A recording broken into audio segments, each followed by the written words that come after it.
Welcome back to another Waters Ironworks book review. Thanks for joining us again this week. Today we are going to be talking about Decorative Antique Ironworks, Pictorial Treasury. Last week we reviewed Early American Wrought Iron, and I talked about how that book was really focused on door hardware, and that this week we'd be looking at a book that had a broader array of elements in it. I just picked this book up a few weeks ago from when we recorded this video, and I have been really pleased with it. I have struggled for a long time to find a book that really has a comprehensive review of a lot of blacksmithing items in it, and this has that. It has really been a hard book to find, but as far as the right book, you can order new copies of it, and I'll drop an affiliate link for Amazon down below. But if you want to know about European wrought iron day-to-day items from Gallo-Roman times up to 1900 or so, this is the right book for you. The guy who put it together, Henry René, and I'm sure I'm going to pronounce this, Delamange. He was a collector of a wide variety of things. He's got a couple other books out there about card games and other various games and stuff like that. And he was really fascinated by kind of the same thing I am. Day-to-day wrought iron and blacksmithed items.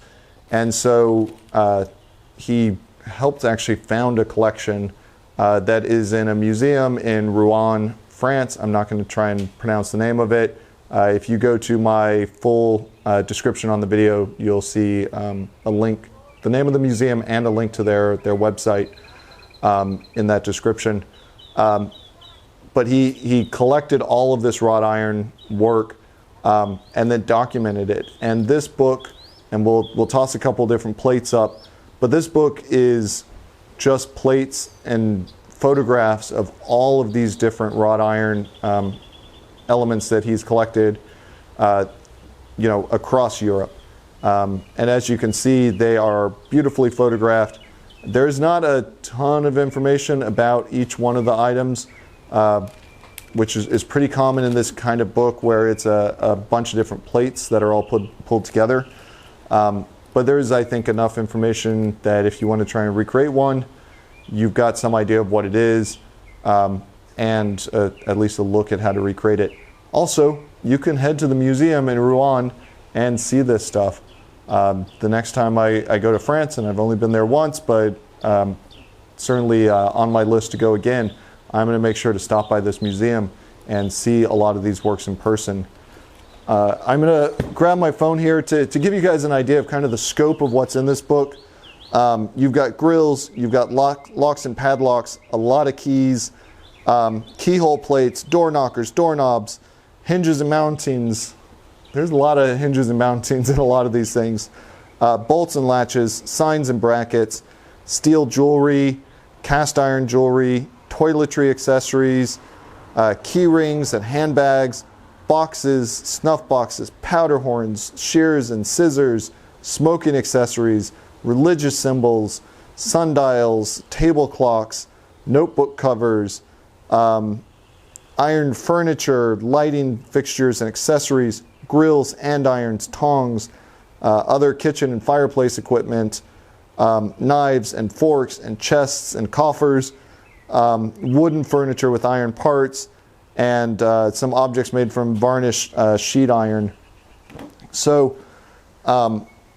like I said, if you want a book that gives you just a ton of inspiration and ideas about what you can accomplish and what previous generations of smiths have accomplished, then I really do think that this is a great purchase. I gave it a 4. It doesn't have quite as much information about the individual items as I would like.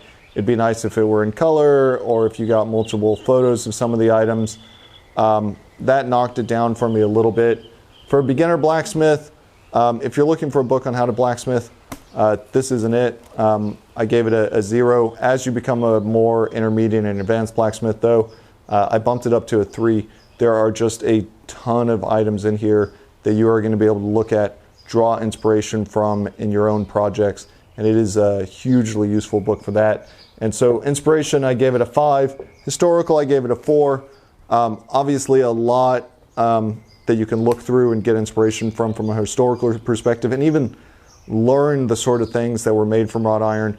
If there'd been a bit more information about the individual items, then I would have given it a 5 out of a 5.